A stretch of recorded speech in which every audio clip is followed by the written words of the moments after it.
Hello and welcome everyone. Today it's a pleasure to have you here with us. Just a couple of reminders. You're muted and your video is turned off. If you have any questions, please type them in the chat. This session will be available in our YouTube channel. So let's begin. Our topic today is mastering effective communication with professors and researchers. Today we have Dr. Leslie Tubman with us and Daniel Zorrilla, Olivia Rojo, and Giovanni Santiago. Welcome to our panel and welcome to everyone. So before we begin, what is Education USA? Education USA is a global network of advising centers from the U.S. State Department.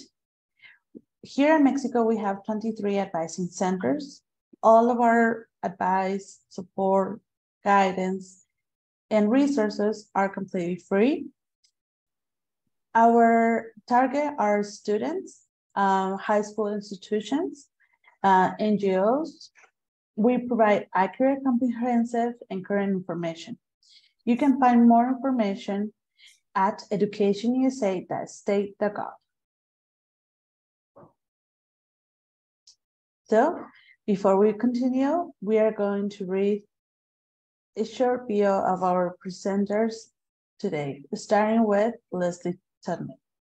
Leslie Tubman received her PhD in communications from the University of Southern California in Los Angeles.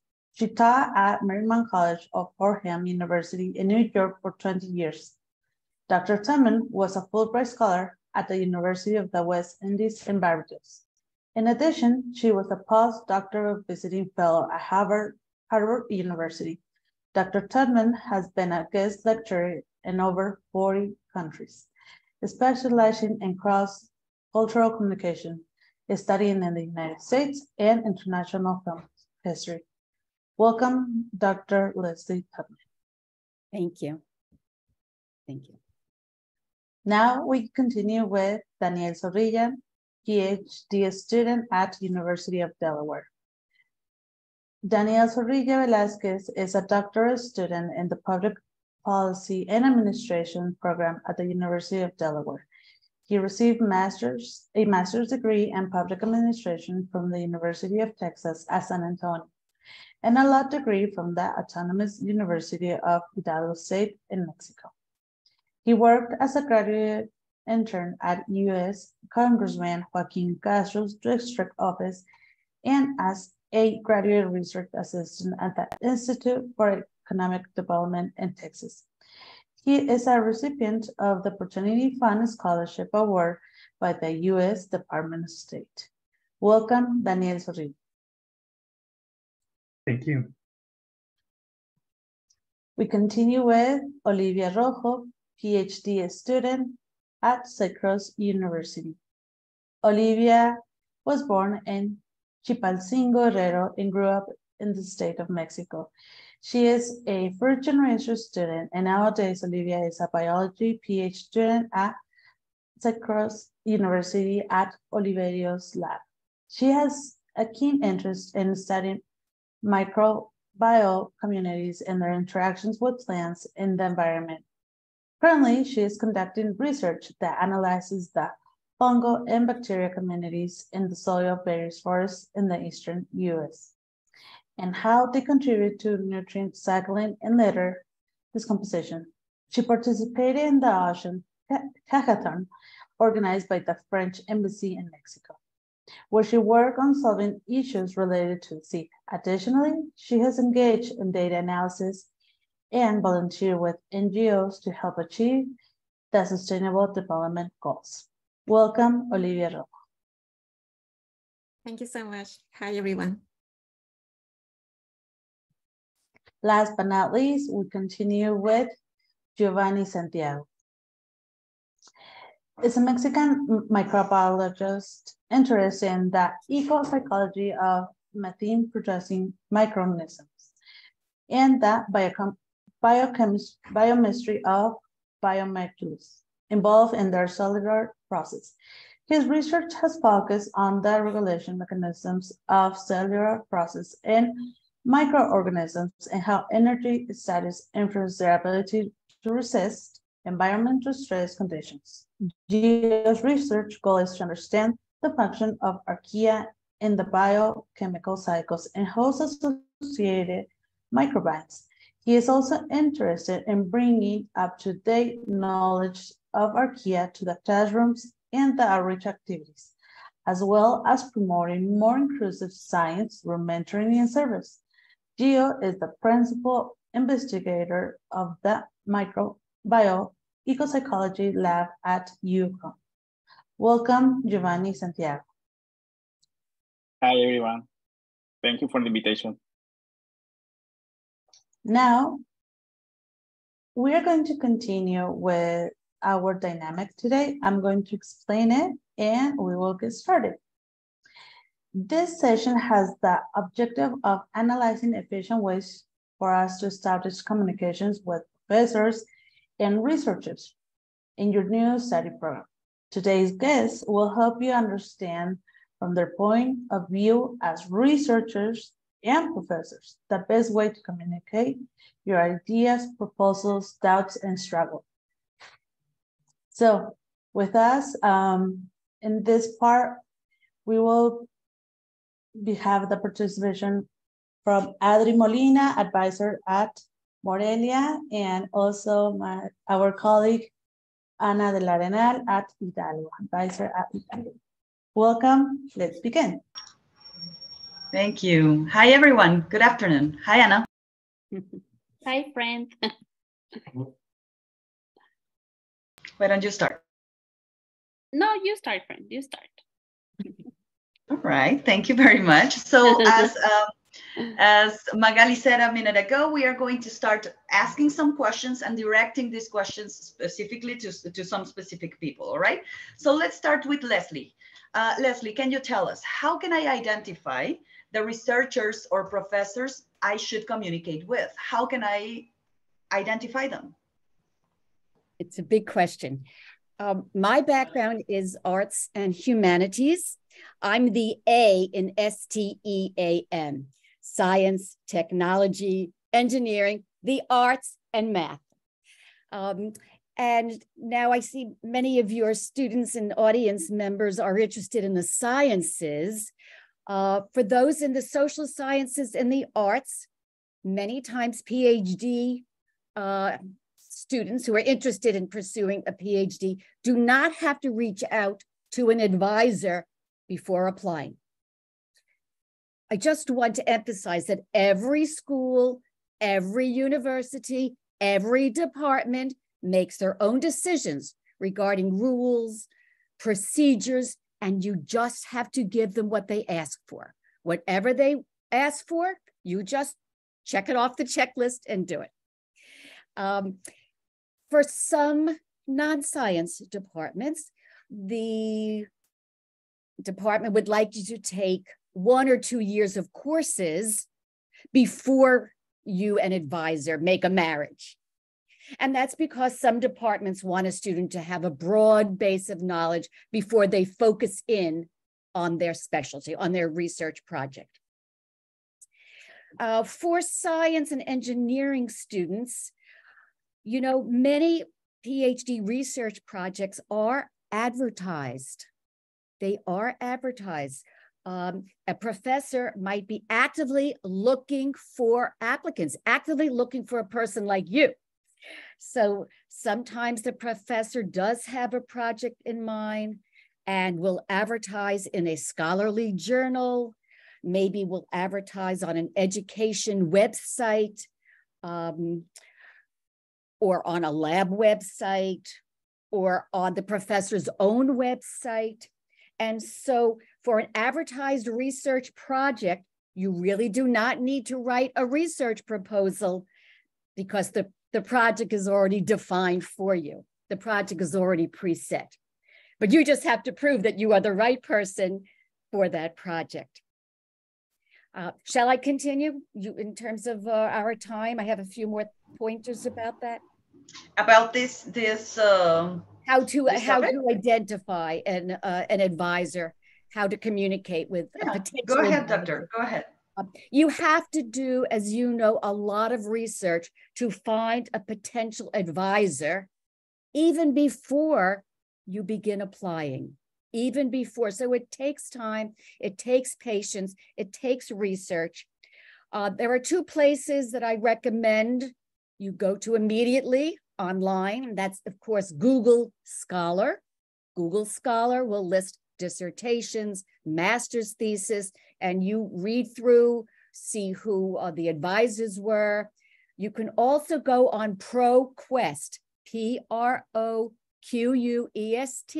It's a website that also has doctoral dissertations, master's thesis in your field, just to get an idea which advisors were interested in mentoring a particular PhD student. Sorry, doctor, is that proquest.com? I believe it's .org. I believe it's, Let me look. I'll double check that. In terms of reaching out to a potential advisor, I'm sure you're all on LinkedIn. You can join the Facebook groups of a department at universities. You can join the professional Instagram accounts, and definitely join all the online organizations and associations in your field, whether it's Mexican Association of Chemistry or the United States or international. You need to do networking. You need to receive the newsletters. You need to see the latest conferences. So I'm going to stop there, but you can see that you have to be very clear on the research project you would like to pursue. And then from there, you have to do the research, which you can do. It is doable. It may feel overwhelming, but it is doable. Yeah, for sure it can. Thank you, Dr. Leslie. Daniel, how was your experience regarding this? How did you start identifying the researchers or professors you started communicating? Yeah, sure. Thank you, Adri. So I had a different experience because I already completed my master's in the United States.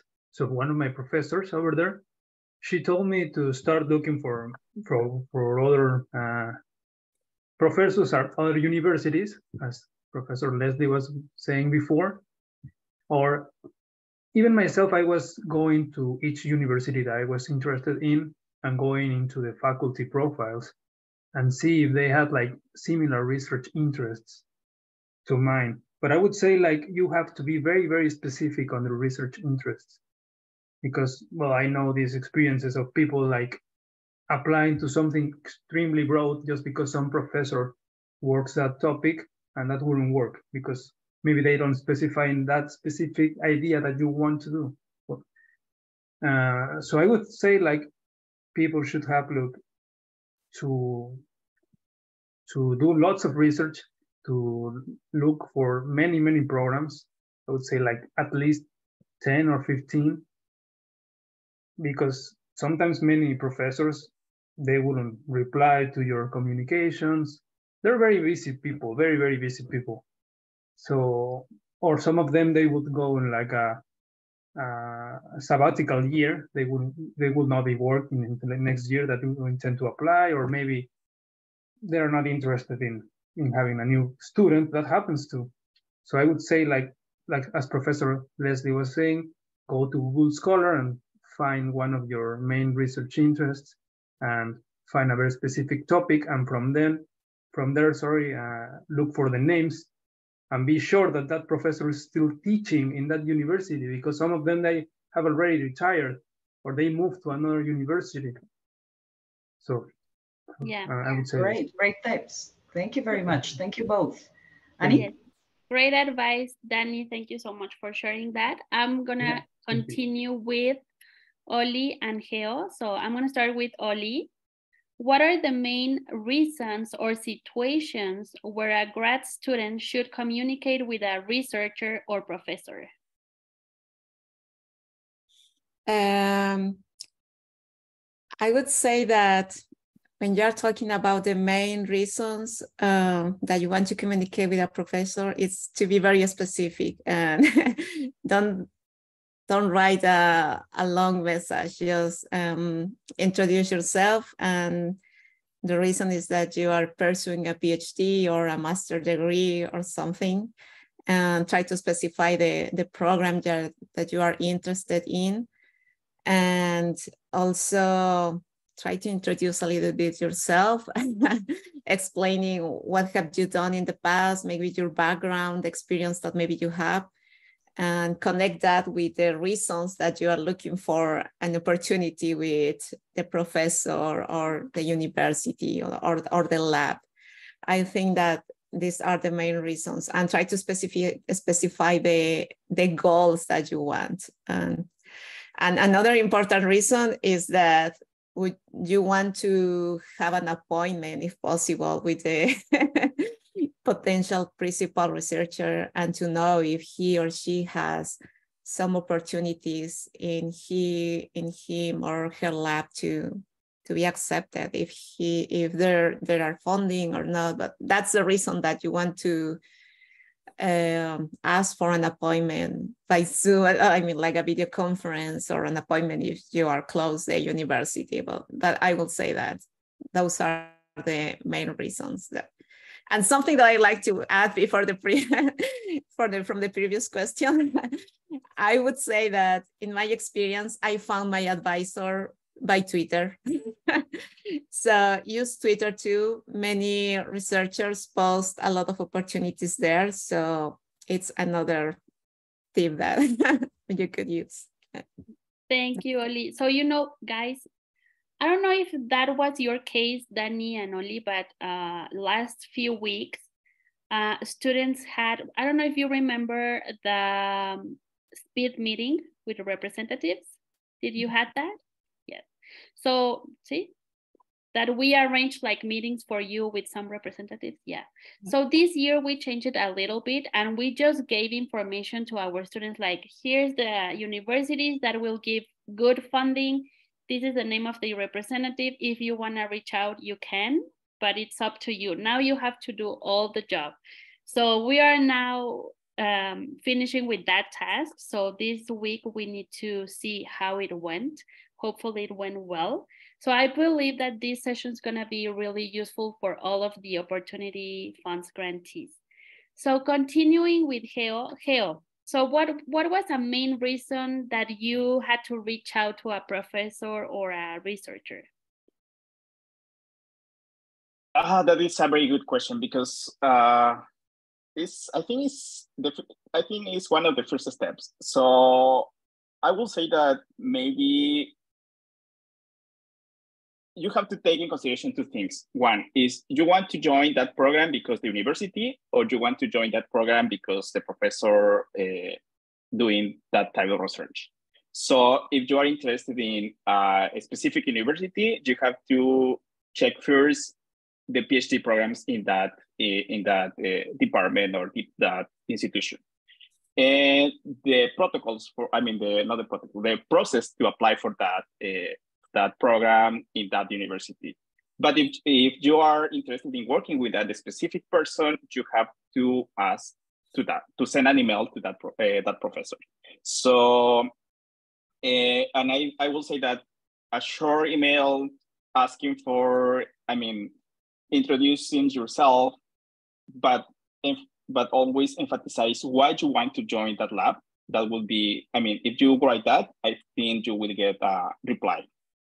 Because, for example, sometimes I got some emails from people from different countries, but sometimes I feel like they are just applying to everywhere, and I don't feel like they are interested in my lab, in joining my lab. So I will say that I always reply to those emails, but I prefer to reply to people who really want to join my lab, because they are interested in my research, because they found my information in social media or my website or something like that. So that is good to have.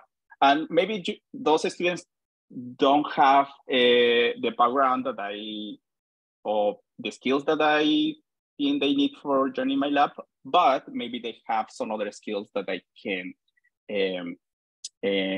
consider important for joining my lab. So that is something that I think it will be crucial to get a reply. Yes. Also, I always tell them, do not write as a title, hello, right? No. Try to be very specific from the title and moving on. Be short, be concise, and try to make a good pitch out of the first couple of lines, because really that is a very important point where the professor is going to continue reading or just move on, right? Okay, thank you very much for these tips. They're going very, very to the point. Let's continue with Daniel. Daniel, you mentioned before that some professors might not even answer. So in your experience, what is the best time to contact professors in the academic year? Yeah, so I would say like at the very beginning of the spring semester, so earlier days of January, and then maybe at the end of that semester too, before the summer starts, because during the summers, most of them, they go to do some research, or most of them take vacation, or most of them, they just don't reply to their emails anymore, or they just use that time to do all the work that they haven't done the whole semester. So I would say like at the very beginning of the semester and before the summer starts. Also, like during the winter break, like during the Christmas break, I don't think they would reply. Yeah, they are going to be celebrating or else, right? Yeah. What do you say, Dr. Leslie? Do you agree with Daniel? As to when it's appropriate to contact a prospective advisor? Yeah, I think September, October is a very good time. I think between December and April, a lot of advisors, researchers, professors are busy working with present applicants, those that have already submitted application for the coming year. I think it's best to send an email during business hours, Monday through Friday, from 9 a.m. to 5 p.m. Right? Don't. There's no reason to send an email on Thanksgiving or July 4th. I would do it 9 to 5 time zone on the potential advisor's time. This is not that important, but it's a little weird if a professor gets an email at 2 o'clock in the morning. You know, it just seems nice, you know, during working hours. Let's see if there's other times. No, I don't think. I think right now, September, I like that. As mentioned, the last 2 weeks of August and then beginning September, early October. Okay. Thank you, Doctor. Geo has something to say. Yes, actually, I think you can find information about the program, the deadlines in the program, looking for that information in the website. For example, at UConn, we have the deadline for application is October or November. So you have to contact people before that. But because we have only applications every year, so that is also important. If you are applying for the next year, you have to contact the potential advisors basically 6 months before applying. So something like that. Yeah. I was gonna say that like as soon as possible, right? Oli, do you want to share something? Yeah, I was going to say that in my case, because I was following the opportunity process, and my advisor, it was in the middle of June, July, and it was like, no, the semester has not started yet. So she told me, no, but you don't have time. You have to do it and try to write them and reach them out as soon as possible. I would say that I was like procrastinating on this because I was scared to contact and I felt a lot of insecurity. But once you do it at the first time and you receive your answer, you will feel better little by little. And even though some professors do not reply to you, insist and demonstrate that you are interested. Try like 2 or 3 times, like a follow-up email. Or from my experience, I was rejected from many labs because they said, oh, I like your profile. I am very interested on you. Unfortunately, I don't have resources, or I'm going to retire the next year. And thank you so much. But I used to reply like, oh, thank you so much for your email. I really appreciate your comments, but I am very interested in the university and the program. Could you recommend me maybe with someone else, or do you know someone else? You have to insist. And in that way, also I found other professors that even though I didn't have ideas about them, thanks to this type of question that I added, I received more information. So insist, and no matter you receive the no or no. And I don't think that there is a right time or not. And I don't know who said that. Check always the website of the professors, because sometimes in the website they mention like the way like their email should be sent. Yeah, also the time when you should contact them. So try to follow them. First, make sure that you know the lab where you want to apply and the professor. Yeah. Thank you, Oli. Okay, so I'm going to continue with you guys. So, Geo, what information, personal or general, should I include when making the first contact? Okay, first, okay, so first, your name, maybe maybe something like, okay, I'm Gio Santiago, and I'm applying for grad school in the next cycle, something like that. And maybe provide just a brief description about your goals, academic goals, or research interests, and something, and the reason why you are applying for that lab or that with that professor. So maybe that is something. Would you recommend like writing as an essay or something shorter? And also, would you recommend attaching the CV or not? Yeah, maybe the CV, a short CV would be good. Just to show your skills or your education, something like that. But I will say that I feel it's very weird when somebody attach more information than that. I mean, because sometimes I get some emails with a lot of documents, personal documents. Yes, yeah. So sometimes I feel like maybe a short CV is good, because we want to know the experience of the applicant, and also, but more important is the goal. I mean, why you are applying for that group, that lab, that professor, something. So, because I think that could be the difference to get or not a reply. Okay, thanks a lot. And Oli, would you like to add anything else? Any suggestions, recommendations? Yeah, for example, the transcripts, they are not needed in that moment. It will be later in the process of the application. So don't send your transcripts. I think that the CV, it's important, the goals, and a very short paragraph with your background and why are you interested in the research of the professor. I remember that I wrote in the emails something related to the topics of the researcher, or I mentioned one paper that I read from them and what I found interested.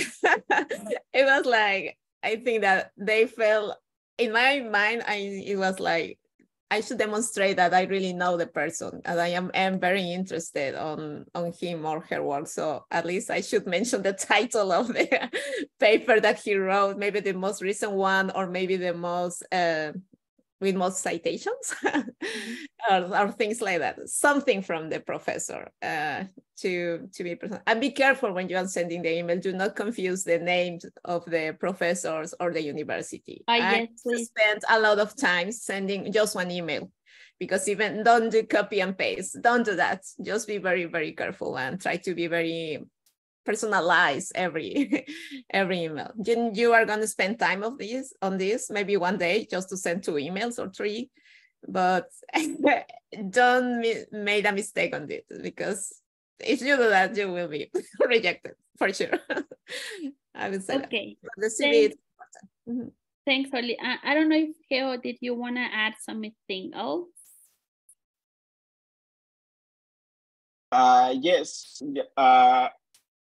Sometimes some professors, they have in the website the information about what they are asking for. I mean, like, for example, they have like, okay, please send me, in the website is like, please send me your CV, your birth certificate or something. I mean, just kidding, but maybe they are asking for something specific. So if you are applying for a specific lab or a specific group, you have to check the website.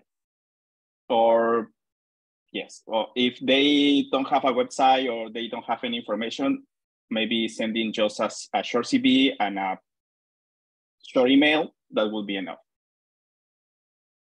All right, thank you. I think we got it. So you need to read a lot. You need to find a specific research that calls your attention. You need to make sure that you identify who is leading that research, and you need to write, maybe insist, right?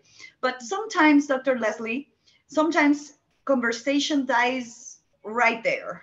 The professor might answer you and you don't know how to follow up on that. So how would you recommend for us to follow up with a conversation with a researcher once we got an answer to the first email? Do we need a specific skill, a specific language to use? What would you recommend? I would say, number one, do not call the professor. Do not phone call the professor. You can still have communication in a very professional way. You may want to ask for an interview. You may want to update the professor on some new achievement you had. Maybe you published an article, maybe you won an award. I would re-emphasize your interest in the program. If you are, and of course they will ask perhaps for a proposal, a research proposal, which always gets sent as an attachment PDF form. Some students are worried, how are they going to know before they even applied what they want to be studying 3 or 4 years from now? You will worry about that in 3 or 4 years from now. Right now, you have to make the marriage with an advisor. And, you know, advisors do have egos. They want to know that you've read their articles, you've read their textbook or chapter in a textbook, you've seen their online conference. They are due that respect. They are an authority in their field. And I don't want you to be, I'll use the word obsequious or fawning, or that they're the greatest people in the world, but they're human beings and they like to be acknowledged, and they should be. I was going to say, if you get on the wait list, which many students do, how you should handle that. Wait list means you are not accepted, but you're not rejected. Maybe there were only 5 students who were accepted and you're number 6. I would keep up with your correspondence. I would thank the potential advisor for patience and consideration. I would add, what can you do should someone drop out? An accepted student may go elsewhere. Again, if you have any recent achievements, if you read a recent article by the potential advisor, what you can contribute to the department. If you don't hear back, I would wait another 4 to 6 weeks. Email the professor, re-emphasize your interest, ask for an interview, ask what else you can do to support the application. And again, it's not necessarily what the university or the department is going to do for you. It's what you are going to do with the advisor, with the department. So it's your contributions. And I say don't give up. If you are on the wait list, pursue and pursue. It could be every month, every 6 weeks, in a respectful, professional way. You are not harassing the professor. You are showing an interest. Of course, yeah. And I think we can cover another question that Tere Covarrubia sent me on the registration, the formality that one should use when writing professors, right? It should be very formal. Daniel, what was your personal experience? How did you keep the conversation going once you got an answer to the first email? Well, it's hard to remember now, maybe. But did you continue writing back and forth? Did you? I mean, as the people before me were saying, if they replied, I very carefully asked them if they could do like a Zoom meeting or something to talk more about my interests, like the work that was conducted by that professor. And only then I would start thinking about asking them if they had some funding. This is different to me because in the STEM or like the natural sciences, I think that this funding thing is it works in a different way than in the social sciences. I guess like in the STEM, they have more funding to offer to some students, and in the social sciences, most professors, they don't have like this funding by themselves to use it to bring students. So that's different. So for example, some professors told me like, I would be very happy to work with you and have you as like or be your advisors, but I don't know if there's going to be funding next year, or I would not be in the admissions committee, so I cannot do anything. But still apply. They will always encourage you to apply, especially if you have like a very common interest with that professor. If not, I also received some answers like saying like, no, that's not what I am researching now, or I'm not going to be here next year, or I'm just too busy. So I think they're very clear, and you have to be very clear too, but using like a very careful approach. Yeah, it's for sure a humbling experience to write to these professors, right? They tend to be very direct and tell you no, but remember, nothing is personal. You should continue your search, right? Yeah, sorry, but I think it's like a cultural thing here in the United States. Like they're very clear, and sometimes in Mexico we feel very, I don't know, like we're very sensitive about those things sometimes. So you have to be open about these very direct answers. Right. Sorry. Well, thanks a lot, Danny. Continuing with the next question. Let's see if you remember, guys, because this question says, what are the differences in the process of contacting professors or researchers as an applicant for a master's degree or a doctorate degree? What is the difference? Let's see if you know. Oli? Why the difficult question to me? Honestly, I just applied for the PhD program. I don't know exactly how to apply for a master's program, but I remember that from my other friends that the dates of applications are different. For example, I can tell you about the PhD program, how is the process. I had to submit the personal statement, the essay is telling my goals, my specific goals. I forgot the name of this essay. Also submit my transcripts. I had also submit 2 letters of recommendation from my advisor, my previous advisor, or one professor or someone else. What else? The transcript, did I say?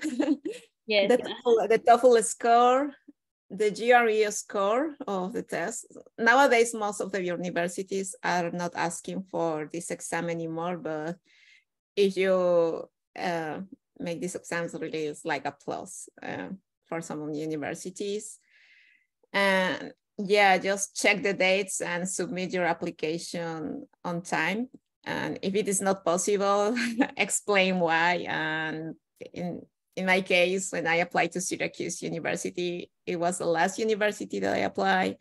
It was totally after the deadlines, but my advisor really supported me to submit my application. So it was a process that I had for the PhD program. Great. Thanks, Oli. Geo, what can you share from this process?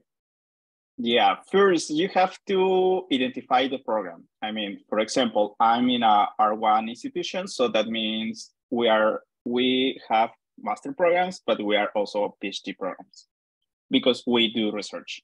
So you have to find the correct program, and sometimes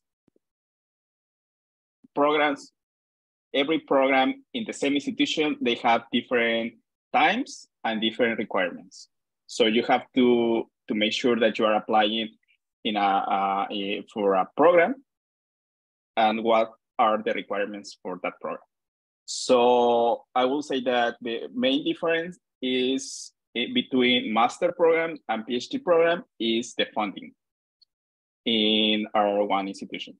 So that means, from my perspective, is an easy way to get into PhD program because the PhD program, I mean, if you're applying for a specific department in science or biological science, the department will pay everything for you. I mean, the stipend and the tuition.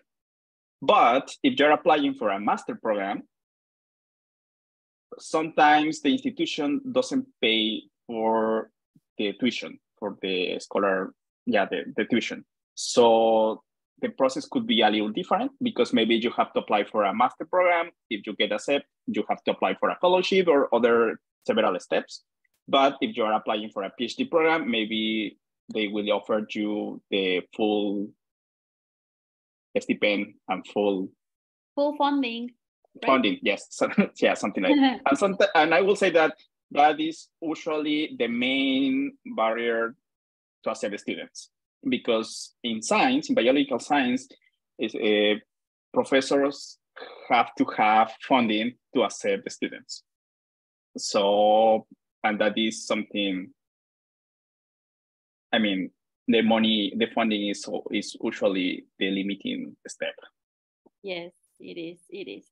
So, Dr. Leslie, would you like to add anything to this question, the difference between a master's degree and a PhD degree regarding contacting professors? Well, one difference, there are two kinds of master's program. There is a master's program, it could be 1 year, 2 years, and it is a non-thesis, non-research master's. You take a year or two of coursework, and then you complete by doing either a qualifying paper or some sort of final exam. That's a non-thesis, non-research master's. And by the way, a lot of these programs can be done online, on the campus, hybrid. There are many ways to receive one's education. The other master's is a thesis master's, and a thesis, as you know, is like a little mini dissertation, not as long as a dissertation, but there's a research question that one is researching, and it is possible that to increase your chances of getting into a thesis master's program, to contact a professor. Again, you have to read the requirements for admissions on the website. You have to look at the online handbooks for each department. You can always call the department receptionist or program administrator. But just so you know, there is thesis masters and non-thesis masters. So I can say that right now. Yeah. And doctorate degrees are always usually with a thesis, right? This is very interesting. No, there are non-dissertation PhDs. There are non-doctoral degrees where you become you can get like a DSW, a Doctor of Social Work. You are called doctor, you have your doctorate. You can get a DA, a Doctor of Arts. It's a non-PhD program, but it is a doctorate and you're called doctor. There is a DCS, Doctor of Computer Science, and many others. These programs are usually for professionals. If someone is working as a social worker and they want even more education, they are not interested in going and becoming full-time professors. They're not interested in going to the library and researching and coming up with new, original, fresh ideas and new theories.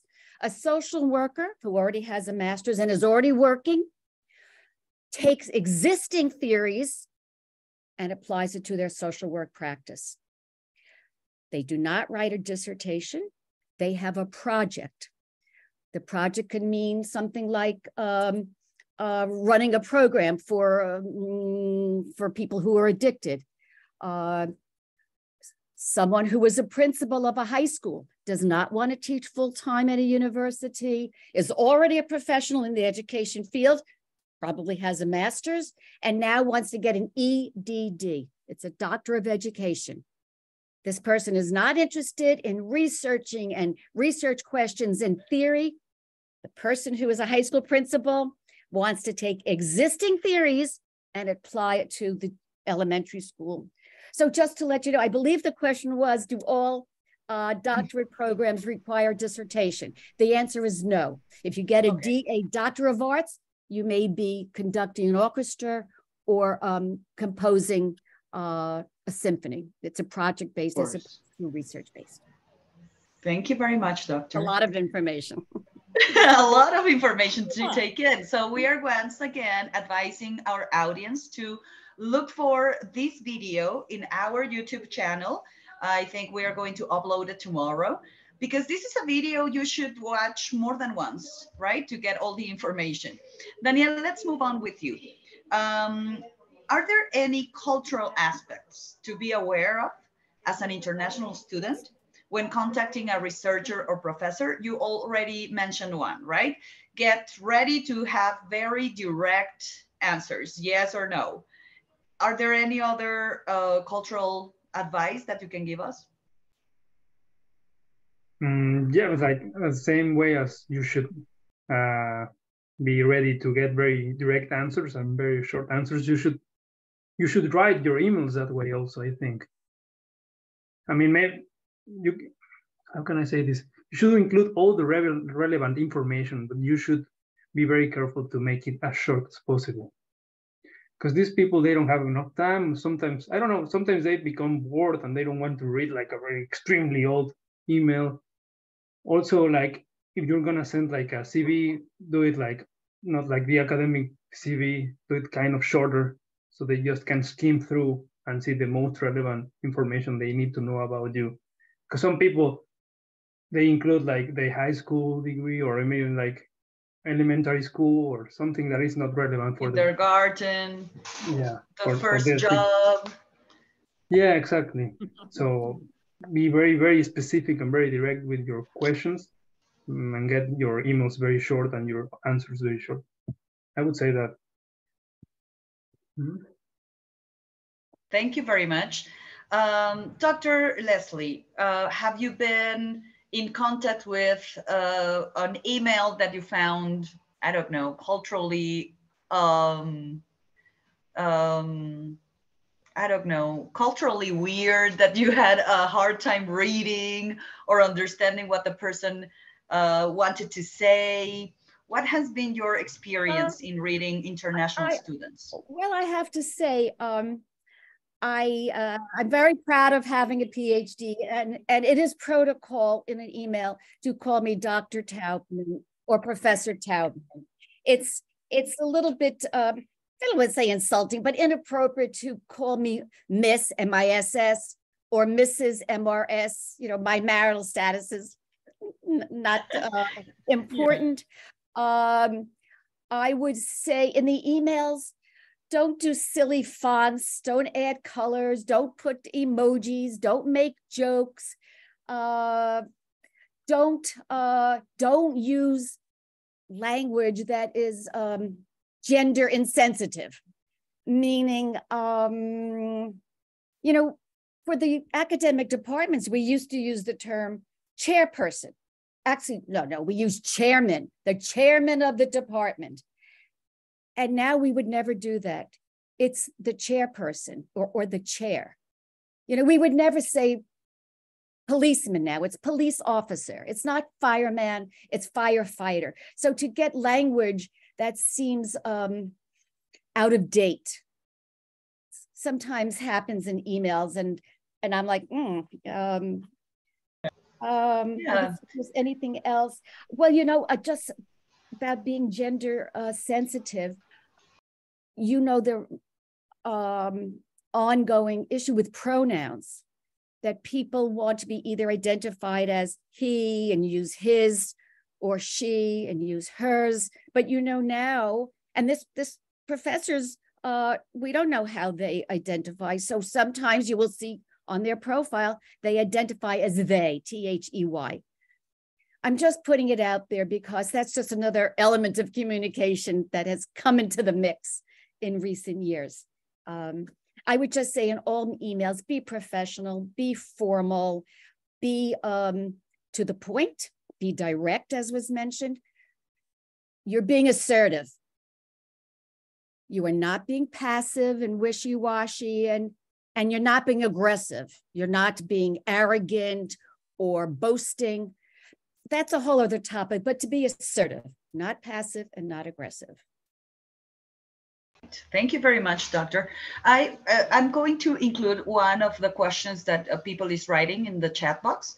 It says, if we don't know the title of the professor or the doctor, is it okay to simply address them by the first name? In my case, I'm talking about advisors, directors, not professors. What would you advise, Doctor? Dr. Leslie. I would do a WhatsApp call and speak to the program director or administrator, or ask the department secretary. No, never use the first name. That's disrespectful, in my opinion. Always be, the answer is ask. If the person does not have a PhD, you find that out, then they're called Mr. or Ms. MS. But a quick phone call or a quick email to the administrator, it's appropriate. Yeah, I think that our writing is going to be our suit that we are going to wear to the first impression, right? We want to portray a good impression, a good first impression, because this is the only chance we have to give that first impression, right? Thank you very much for your answers. Annie, moving on to you. Yes, thank you. Okay, continuing. Oli, during the admission process, how often should I contact the professors? How often should I insist? And what should I do if I don't get an answer? Okay. During the process, if you don't get an answer, usually I gave them like 1 week and a half or 2 weeks, and I send a new email, like a follow-up email, just to make sure that they receive my previous email, and writing again the purpose of what I am contacting them. So yeah, like 1 week and a half or 2 weeks. And during the process, if you were very lucky to receive the reply of the professor, in my case, we communicate at the beginning, like at least once per week. It could happen. And in the process, many things could happen. For example, some of the researchers that I found in the US wanted to have a meeting with my advisor in Mexico to know more about me. So you should be really honest about yourself online. And because, yeah. And after that, they had the appointment with my advisor in Mexico and send another email of follow-up, like, or they will write you if they are very interested in you too, and if the interview with your advisor went well, they will contact you again. And it's something that just flows. If this is gonna be to you, and do not take anything for granted, but you can feel it. Like, there are some professors that, most of them, make you feel very comfortable. So don't be afraid to write them. Of course, be respectful always. And yeah, don't lose the contact with those professors, like at least once per month, because they cannot be with you or answering all your questions all the time. Also, they don't know if they will have funding for you, and they cannot tell you, okay, I am gonna accept you, because sometimes it is not in their hands, because there is a committee behind of them that will accept you. But in the process, try to keep the conversation, to talk more about the research interests that you have, maybe the projects that they have in mind also. What could you bring to the lab? And try to do that and continue the conversation in, as I said, once per month at least. But don't lose the contact, and always demonstrate that you are very, very interested. And yeah. Thank you, Lee. Okay, so Geo, how often or for how many times should they insist when trying to contact a researcher? We already talked about this, that you should look for who do you want to contact as soon as possible, because they are busy people and it's going to take time for them to answer you. But like, should they insist? How many times? What are the recommendations? I will say that 2 times will be good. If they don't reply, maybe it's not the good fit for you. Maybe it's not the correct place. Because, I mean, maybe 2 times, 3 times will be good. But just to, again, very general about, like, okay, just to make sure you got my email, something like that. I mean, short emails will be good, but yeah, so maybe a couple of times. Thank you, Geo. May I add Great answers. Thank you. Oh. Sometimes I receive answers from researchers and they never reply to me, and at the end of the process, like they wrote me and asked me for an interview. So also, maybe you will receive an unexpected email from someone. Yeah, you're planting some seeds that will grow immediately, or maybe it would take some time, right? So plant that seed with care. Muy bien. Let's continue. Danny, can you help us with this question? What profile does a US researcher expect from a doctoral candidate? What attributes may be attractive or impressive, or from a master's candidate, if that is the case? Well, I would say like that depends on the type of PhD or graduate degree you're pursuing. It's very different from a master's student or a prospective master's student than from a PhD prospective student. Okay. So if you go to every website or the program website, you would see like what they're looking for in their student, in their prospective students. But I would say like a very, very strong academic background, like very high grades. As Olivia was saying before, the GRE exams or GMAT, whatever it is, some schools are not requiring the exam anymore, but it would be a plus if you take it. And if you have very strong scores, that would help your application in a great manner.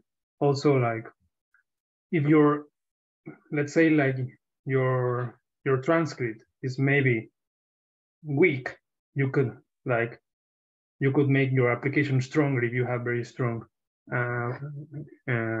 exam scores like GRE and TOEFL scores. And also in a PhD, what is very, very impressive for professors is like if you have already published. You have already published some papers, and I mean peer-reviewed papers, not only opinion pieces, for example, and in important websites or important journals, not just whatever journal that sometimes nobody knows. Yeah, that's a great tip. And if you have taught, if you have been teaching, that's very impressive too. Yeah. And even, I don't know what you think, but you can be the et al. At some investigations. It depends also, like, for example, in the social sciences, if you're the fourth author, sometimes it's not very relevant. But I know, like, for example, in the natural sciences, it doesn't matter. You can be even like the 8th author and it's still very relevant, very important. Right. Okay, so get informed. In your case, in your field, what are those characteristics, right? Yes. Thank you very much. What would you say to us, Dr. Duckman? Are there any characteristics in general that are desirable from a doctorate candidate or a master candidate? I think you have to have intellectual curiosity. I think you have to have research topics that are going to take you through the next year or 2 or 3 or 4. I think you have to have real commitment and dedication. You're going to have to sacrifice because you will have friends that are going out to dinner and the movies and the beach, and you have to sit at home and write up your paper. So you have to postpone some things in your life. You know, we all know there are emotions that come up. We're humans, so it could be lonely when you're writing a dissertation. So you have to have the self-confidence and the keep the contacts with your family and friends. I think that's part. I don't know if this answers your question, but you have to have rigor. You have to have a real commitment and have that goal in mind, and do it by baby steps, step by step by step by step by step, and you'll be there. With all the frustrations and all the sacrifice, you're going to have a PhD. Thank you. Thank you very much, Doctor. I think Annie is going to continue. Yes. So we are running out of time. So I just want to ask a question that we have on the chat. And Daniel Luriel is asking if we identify a tentative researcher advisor that we know he speaks Spanish, should we contact him in that language or should we stick to English? I'm going to ask this to Geo. I love to speak Spanish. So, but if you are writing an email, maybe the first email should be in English because sometimes people prefer to speak in English or Spanish, independently if they can speak or not Spanish. But I will say that English will be the first. Maybe something that I usually do is like if I know somebody who is, if I know if some applicant is from Mexico, I will say that in my reply, I will say, okay, you speak Spanish. We can continue in Spanish if you feel more comfortable. So, but the first email should be in English. And the other thing is, try to write when you are writing an email, try to be formal, short and formal.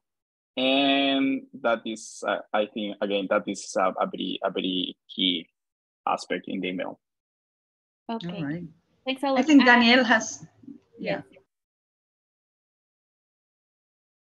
Yeah, I would say like Geo was saying, once when I was contacting professors, I found this professor who was from Mexico. He studied in Mexico, his undergrad degree. So I felt like comfortable to address the email in Spanish, and he replied in English. So. Okay. Yeah, prioritize English. Yes, exactly. Then you know. And we have a final question from Adriana. So if I'm applying for a master's degree and there is a thesis requirement for the end of the master's, it is recommended before applying the master to start searching and contacting for faculty researchers that have research topics that I'm interested in. Well, we talk about that, but I don't know if Oli, would you like to answer to that question? Yeah, well, in my case, for example, I applied when I was finishing my master's because this process took me 1.5 years. So if I should have waited until get my master's degree, I could have wasted like 2 years more or less. So try to balance your academic path and try to get your degree and also apply and start to look for researchers and what are the requirements that you need. It's what I would recommend. It's not easy, it's hard, but yeah, it's possible. Thanks. All right. Ahora sí, la última, ¿eh? Because I think this is very relevant.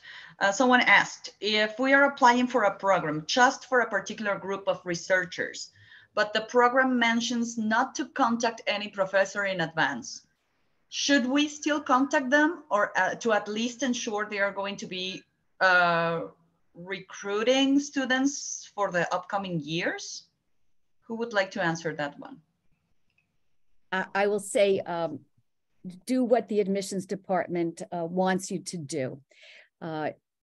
Again, if you want to make sure the program still exists, you can contact the program secretary, the program director, or administrator, someone on the non-academic side, but on the administrative.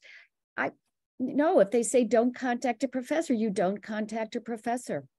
That's it. Yeah, it won't be very well received if you do otherwise, right? All right, I think we are done here, Annie. I think we finished. Yes, thank you very much, guys. So we have on the screen our social media. We actually, Adris, another of my colleagues, started a podcast that you can listen to on Spotify, Adris? Yes, you just type in Spotify, Education USA Voices, and you will find us. We have Spanish and English episodes. So I hope you are going to listen to us there. Yes, thank you so much. And remember that this session is recorded and we will upload it tomorrow on our YouTube channel, Mexico, Education USA Mexico. Thanks again. Thank you for joining us. Thank you, Dr. Toban. Thank you, Daniel. Thank you, Geo. Thank you, Oli. And thank you, everyone that joined us today. Have a nice afternoon. Thank you. Bye-bye. Bye-bye. Bye.